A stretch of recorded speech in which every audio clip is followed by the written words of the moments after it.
अस्सलाम वालेकुम। थोड़ा पढ़ लो में खुश आमदीद। ENG 502 का लेसन नंबर 41 स्टार्ट करने जा रहे हैं हम। Second language acquisition and learning. Topic number 234 second language acquisition and learning. Second language acquisition होता क्या है? Learning language other than your mother tongue is called second language acquisition. आपकी फ़र्स्ट लैंग्वेज आपकी मदर टंग होती है, आपकी native language होती है, आपकी फ़र्स्ट लैंग्वेज। ठीक है, जो आप बाद में सीखते हैं उसके बाद जो भी आप लैंग्वेज सीखेंगे वो आपकी सेकंड लैंग्वेज में शुमार होगी। ठीक है,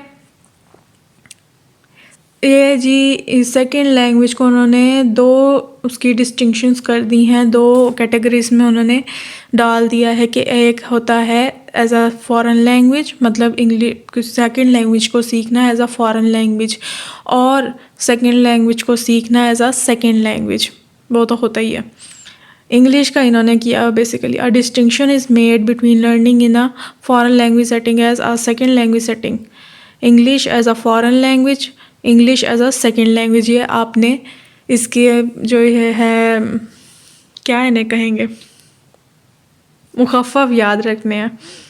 ठीक है, EFL ESL। ठीक है, एक्विजिशन एंड लर्निंग, इन दोनों में अब फ़र्क सुन लें। एक्विजिशन उन्होंने कहा है वो होता है कि आप अपने कल्चर से आहिस्ता आहिस्ता खुद सीखें, खुद ऑब्ज़र्व करके आप जो चीज़ सीखते हैं वो होती है एक्विजिशन। ठीक है, लर्निंग वो होती है जिसके लिए आपको प्रॉपर इंस्ट्रक्शंस दी जाती हैं, प्रॉपर एलिमेंट्स का आपको इंट्रोड्यूस करवाया जाता है, उसके एलिमेंट से आप प्रॉपर उस चीज़ को इंस्ट्रक्शंस के थ्रू सीखते हैं, उसको कहते हैं लर्निंग। इसका आपको सिंबल बताऊं, बच्चा एक होता है ना, छोटे से बड़ा होता है तो कैसे वो खुद से लैंग्वेज सीखता जाता है, इस चीज़ को एक्विजिशन कहते हैं। ठीक है, जब आप सेकंड लैंग्वेज सीखते हैं, जब आप बड़े हो जाते हैं, वही बच्चा अगर बड़ा हो गया है और वो दूसरी लैंग्वेज सीख रहा है तो वो जाहिर सी बात है वो किसी इंस्टीट्यूशन में जाएगा। ठीक है, वो किसी इंस्टीट्यूट जाएगा, वहाँ पे जाके कोई कोर्स ज्वाइन करेगा लैंग्वेज का लेने का, तो उसे प्रॉपर इंस्ट्रक्शंस दी जाएंगी उस हवाले से कि ये नाउन है, ये वर्ब है, ये चीज़ है, इस तरह सेंटेंस बनेगा, ये। तो ये जो प्रॉपर इंस्ट्रक्शंस दी जा रही हैं जिसकी वजह से वो सीख रहा है लैंग्वेज, उसे कहेंगे लर्निंग।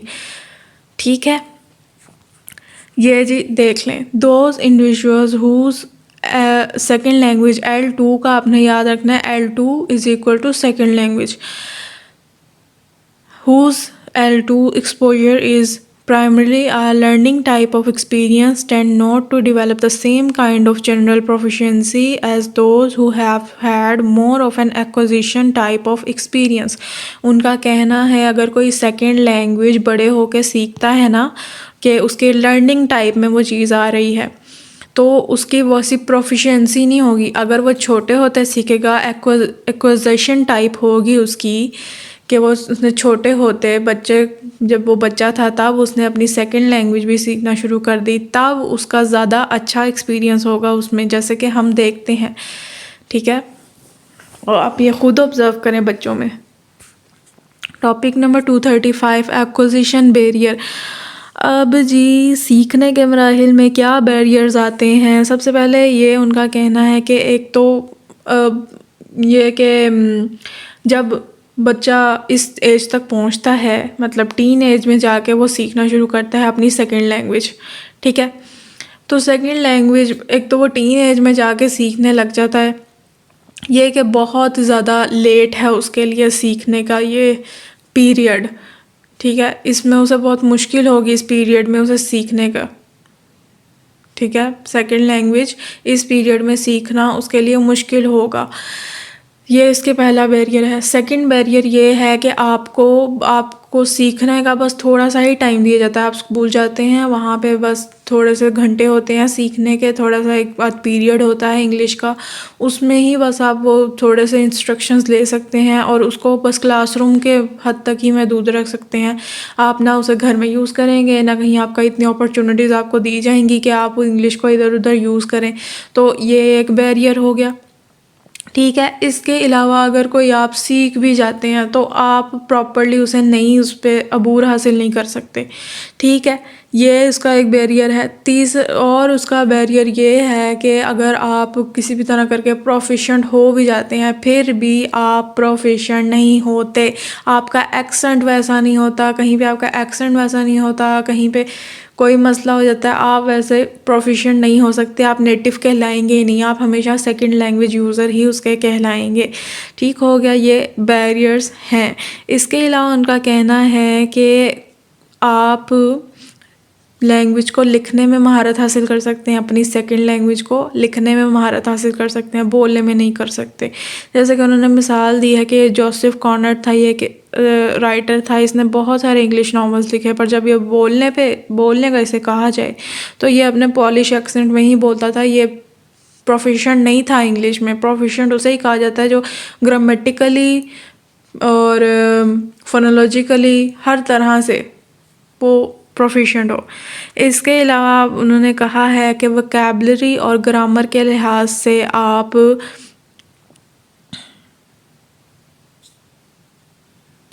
वोकैबुलरी और ग्रामर को आप ज़्यादा अच्छी तरह समझ सकते हैं, ज़्यादा अच्छी तरह मतलब सीख सकते हैं, बजाय के प्रोनाउंसिएशन के। आप उसमें सेकंड लैंग्वेज में ज़्यादा प्रोफिशिएंट ना हो, उसके एक्सेंट में चाहे प्रोफिशिएंट हो ना हो, आप उसके वोकैबुलरी में, उसके ग्रामर में हो सकते हैं। अच्छा जी, MCQs देख लें। The optimum age for learning is 10 to 16 when the flexibility of our inherent capacity for language has not been completely lost. उनका कहना है जो ऑप्टिमम एज होती है ना सेकंड लैंग्वेज सीखने की, वो 10 to 16 होती है। इस स्टेज को इतना फ्लेक्सिबल कहा गया है कि आप इसमें सीख सकते हैं एक अच्छी लैंग्वेज, इतना भी आप बूढ़े नहीं हो जाते कि आपको सीख ही ना जाए। Topic number 236, affective factors. Affective factors कौन से होते हैं? स्ट्रॉन्ग एलिमेंट ऑफ अनविलिंगनेस और embarrassment in attempting to produce the different sounds. कुछ जब लोग, उनका कहना है जब ये अडल्ट्स लोग सेकेंड लैंग्वेज सीखते हैं तो एक उनके अंदर हेजिटेंसी होती है, एक घबराहट होती है, एक एम्बेरसमेंट का एलिमेंट आता है कि मुझसे कोई गलत वर्ड ना निकल जाए, कोई मेरा मजाक ना उड़ा जाए। और इस पे जब कोई हंस देता है उनकी इंग्लिश में ना, उनके सेकेंड लैंग्वेज एक्सेंट पे, या कोई उनके फॉर्म पे कोई ऐसी उन्होंने फॉर्म बोल दी जो नहीं थी, उस पर कोई हंस देता है तो वो ना दिल छोड़ के बैठ जाते हैं, बहुत इमोशनल हो जाते हैं, कहते हैं हमने नहीं सीखना, बस ख़त्म करो इस चीज़ को।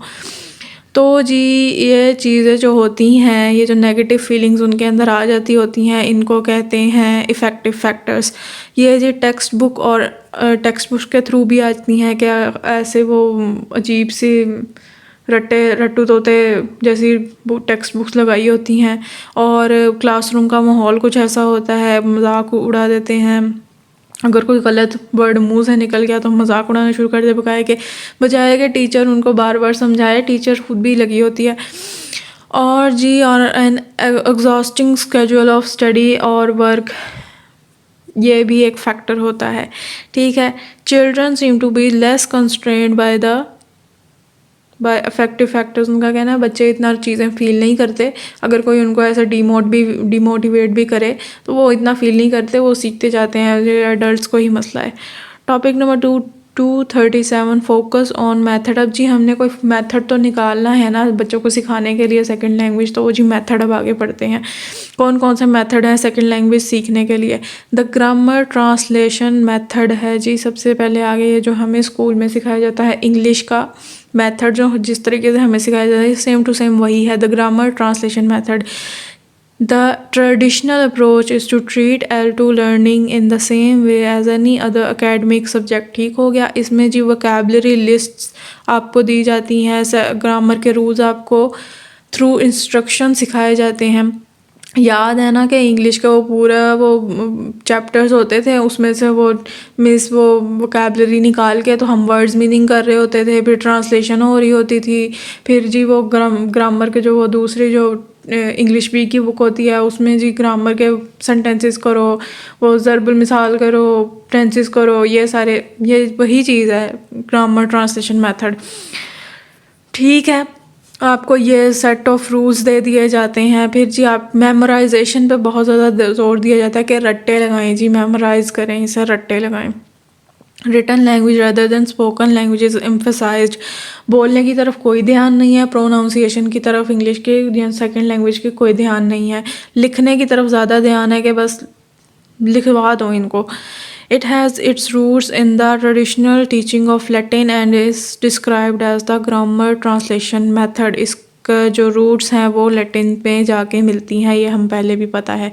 द ऑडियो लिंगुअल मेथड, अब ये कौन सा मेथड है, इसमें आप स्टूडेंट्स को ऑडियो सिखाई जाए, ऑडियो के थ्रू लैंग्वेज के स्ट्रक्चर, लैंग्वेज के बोलने के तरीके बताए जाते हैं कि कैसे लैंग्वेज सीखनी है, सेकंड लैंग्वेज कैसे बोलनी है थ्रू ऑडियो।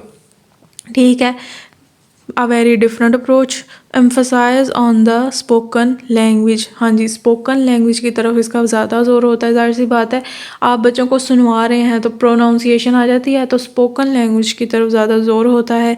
इसके अलावा involve the systematic presentation of the structures of the L2, इसमें आपको स्टेप बाय स्टेप स्ट्रक्चर्स आपको बताए जाते हैं थ्रू ऑडियो।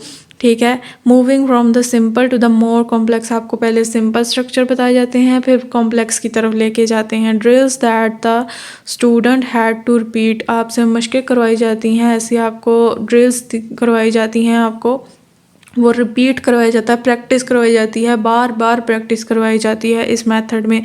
उन लोगों का मानना है, इस कॉन्सेप्ट को, ये ऑडियो लिंगुअल मेथड वालों का मानना है कि अगर एक चीज़ को आदत बना लिया जाए तो वो आप सीखने में कोई मसला ही नहीं है। इसी तरह लैंग्वेज को अगर आप अपनी डेली रूटीन में एक आदत बना लें थ्रू प्रैक्टिस, तो बस फिर काम ख़त्म। कम्युनिकेटिव अप्रोच अब आगे जी आ जाती है। इस ये जी रिएक्शन है पैटर्न प्रैक्टिस का, मतलब कि ये जो ग्रामर ट्रांसलेशन मेथड आया, इसके रिएक्शन में इसको बनाया गया कम्युनिकेटिव अप्रोच को। इन लोगों का कहना है कि ये क्या आप उन्हें रटू तोते बनाए हैं, इसके मेथड के ज़रिए आप खाली बस रूल ही सिखाने पे लगे हुए हैं। इस अप्रोच का मकसद है कि बच्चों को कम्युनिकेटिव मेथड सिखाए जाएं, कम्युनिकेशन सिखाई जाए जो कि रियल लाइफ में होती है, जो रियल लाइफ में लैंग्वेज बोली जाती है, जिसके थ्रू काम होते हैं, कोई भी फंक्शन, जो फंक्शंस होते हैं ना लैंग्वेज के, बेसिकली वो बच्चों को सिखाए जाएं, रट्टू तोते ना बनाए। चाहे उन्हें ग्रामेटिकल रूल्स इतने ना आए, पर वो बोलना तो सीखें ना, लैंग्वेज को यूज़ तो करना सीखें अपनी डेली रूटीन में। तो जी आप कम्युनिकेशन सिखाएं अपने बच्चों को, ये कम्युनिकेटिव अप्रोच में सिखाया जाता है। Topic number 238, focus on the learner. ये फोकस ऑन द लर्नर एक कॉन्सेप्ट है। इसमें क्या किया जाता है, क्लासरूम में टीचर और उसकी नीड्स की बजाय बच्चों और उनकी नीड्स पे ध्यान दिया जाता है। मतलब बच्चों के मुताबिक करिकुलम डिज़ाइन किया जाता है, बच्चों की नीड्स के मुताबिक उन्हें टॉपिक्स दिए जाते हैं, बच्चों की जो होते हैं, जो वो चाहते हैं उन्हें वैसे टॉपिक्स सिखाए जाते हैं, उन टॉपिक्स के थ्रू उन्हें लैंग्वेज सिखाई जाती है। यह होता है फोकस ऑन लर्नर। तो जी it is shift from the concern with the teacher, the text book and the method to an interest in the learner and the acquisition. हाँ जी, एक लर्नर चाहता है मैंने लिख के नहीं लैंग्वेज सीखनी, मुझे आप वैसे कम्युनिकेटिव वे में सिखाएं, तो आप उसको उस मेथड से सिखाएंगे। ये नहीं होगा कि टीचर अपना थोप रही है, नहीं तुम ऐसे ही सीखो। तो इसमें जी लर्नर पे फोकस किया जाता है। ये MCQs देख लें कि कम्युनिकेटिव अप्रोच में ये एक फ़ीचर है, उनका रेडिकल फ़ीचर है ये, कि उसमें जब कोई लर्नर एरर करता है, लैंग्वेज सीखते हुए गलती करता है, तो उसको इस चीज़ से मोटिवेट किया जाता है, टॉलरेट किया जाता है उस एरर को।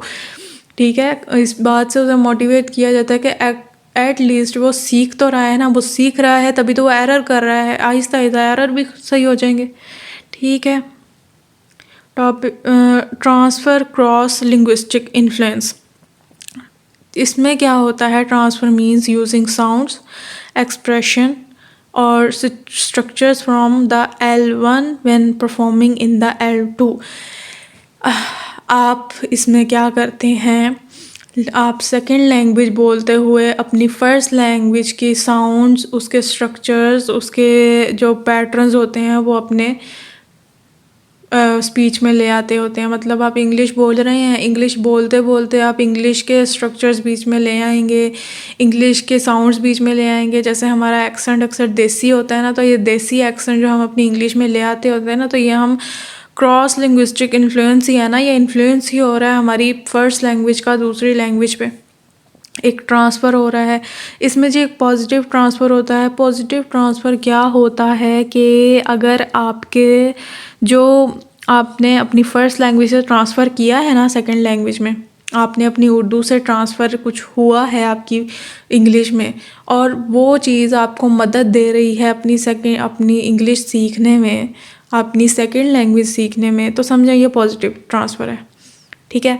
अगर वो आपकी मदद दे रही है सीखने में, अच्छी तरह बोलने में आपकी सेकंड लैंग्वेज, तो वो आपकी पॉजिटिव ट्रांसफ़र है। नेगेटिव ट्रांसफ़र है अगर वो आपको मुश्किल पैदा कर रही है अपनी सेकंड लैंग्वेज सीखने में, तो वो नेगेटिव ट्रांसफ़र है। अगर उर्दू जो है उसके आपके स्ट्रक्चर्स, उसके साउंड्स, उसके जो ओवरऑल थिंग है वो आपको मुश्किल पेश कर रही है अपनी सेकंड लैंग्वेज सीखने में या अपनी इंग्लिश सीखने में, तो वो नेगेटिव ट्रांसफ़र है। ठीक है। इसको समटाइम्स आप कहते हैं इंटरफेरेंस ही हुई ना, आपकी फ़र्स्ट लैंग्वेज इंटरफेयर कर रही है आपकी सेकंड लैंग्वेज में। ठीक हो गया। इंटर लैंग्वेज क्या होता है कि आप ना उर्दू के रहे हैं ना आप इंग्लिश के रहे हैं, आप कहीं बीच में ही लटके हुए हैं बस। ना आपको उर्दू ढंग से आ पाई ना आपको इंग्लिश ढंग से आ पाई, दोनों को आप टूटा फूटा बोलते हैं, और इस टूटे फूटे को आपने अपनी रोज़मर्रा की ज़िंदगी में एक आदत बना लिया हुआ है, और इस चीज़ को आप इंटर लैंग्वेज कहते हैं, ये दरमियान की लैंग्वेज है। मोटिवेशन क्या होती है जी, मोटिवेशन चाहिए ही होती है आपको लैंग्वेज सीखने के लिए। तो इंस्ट्रूमेंटल मोटिवेशन एक होती है, वो क्या होती है कि लर्नर ने सीखना है तो उसका एक गोल है। उसका क्या गोल है कि जैसे कि उसने अपनी स्कूल ग्रेजुएशन को कंप्लीट करना है, उसके लिए उसे लैंग्वेज सीखनी है, उसने कोई अपनी साइंटिफिक पब्लिकेशन करनी है या पढ़नी है, उसके लिए उसने वो चीज़ सीखनी है। मतलब सोशल कांटेक्ट के लिए उसने नहीं सीखनी, किसी से बात करने के लिए नहीं उसने ये सीखनी, उसने अपने ही काम के लिए कोई सीखनी है। तो वो जो ऐसे अपने गोल होते हैं इंस्ट्रूमेंटल मोटिवेशन में आ जाते हैं। इंटीग्रेटिव मोटिवेशन होती है। इंटीग्रेटिव मोटिवेशन में लर्नर ने सोशल पर्पस के लिए सीखनी होती है सेकंड लैंग्वेज, तो ये सोशल पर्पस के लिए जब सीखते हैं तो वो इंटीग्रेटिव मोटिवेशन होती है। Topic number 239, communicative competence. Communicative competence क्या होता है कि अगर आप एक लैंग्वेज बोल पा रहे हैं, अच्छे से बोल पा रहे हैं, आप समझ पा रहे हैं, अपने बात समझा पा रहे हैं अगले को, उसकी समझ पा रहे हैं, अच्छी तरह बोल पा रहे हैं, समझ लें आप कम्युनिकेटिव कॉम्पिटेंस रखते हैं। ठीक है। Ability to use language accurately, appropriately and flexibly. ठीक हो गया। इसमें जो मुख्तलिफ़ किस्म के कॉम्पिटेंस आ जाते हैं, एक सबसे पहले ग्रामेटिकल कॉम्पिटेंस है। ग्रामेटिकल कॉम्पिटेंस में ये कि आपने ग्रामेटिकली अपने लैंग्वेज बहुत अच्छी तरह बोलते हैं, आपको ग्रामर पे अबूर हासिल है। ठीक है। पर उनका कहना है कि ज़रूरी नहीं है अगर आपको ग्रामर पे अबूर हासिल है तो आप लैंग्वेज को अच्छी तरह समझ भी सकें। इसके लिए आपको सोशियो लिंग्विस्टिक कॉम्पिटेंस होना ज़रूरी है। मतलब आप सोशल कॉन्टेक्स्ट जानते हो अपनी लैंग्वेज का, उस बात का जो कि हो रही है। ठीक है। अगर वो होगा, अगर आपको उस चीज़ का इल्म हो गया तो आप समझ सकते हैं उस बात को जिस कॉन्टेक्स्ट में वो बोली जा रही है। ठीक हो गया। थर्ड कंपोनेंट आता है स्ट्रैटेजिक कॉम्पिटेंस। स्ट्रैटेजिक कॉम्पिटेंस क्या होता है कि जब ये वो सिचुएशन होती है जब आपके दिमाग में एक चीज़ की विजुअल पिक्चर मौजूद है, ठीक है, पर उसके लिए आपको वर्ड नहीं मिल रहा होता, वोकैबलरी नहीं मिल रही होती कि मैं इसको कैसे बयान करूँ इसका अगले को, तो तब आप क्या करते हैं, आप उस चीज़ की एक डिस्क्रिप्शन दे देते हैं। तो इस चीज़ को क्या कहते हैं, स्ट्रैटेजिक कॉम्पिटेंस कहते हैं कि आपने एक स्ट्रैटेजी बना ली उस चीज़ को बयान करने की, अपनी बात अगले को समझाने की। तो ये जब होता है तो इसे स्ट्रैटेजिक कॉम्पिटेंस कहते हैं। फॉर एग्जांपल, अगर आप को चेयर नहीं बोलना आ रहा, आपके दिमाग में वर्ड नहीं आ रहा कि मैं इसको कैसे बताऊं, वो जो चीज़ है वो चेयर है, क्या उसका नाम था मुझे याद नहीं आ रहा, ठीक है, तो आप क्या करेंगे, उसकी डिस्क्रिप्शन दे देंगे। आप कहेंगे वो जो 4 टांगों वाली होती है, उसकी टेक भी होती है, उसके ऊपर बैठते हैं हम, वो क्या चीज़ होती है, तो फिर अगला समझ जाएगा अच्छा ये चेयर की बात कर रहा है। तो इस चीज़ को कहते हैं स्ट्रैटेजिक कॉम्पिटेंसी है जी। MCQ, strategic competence is the ability to overcome potential communication problems in interaction. ठीक हो गया। इसी के साथ हमारा लेसन ख़त्म। अपना ध्यान रखें, दुआ में याद रखें। अल्लाह हाफिज़।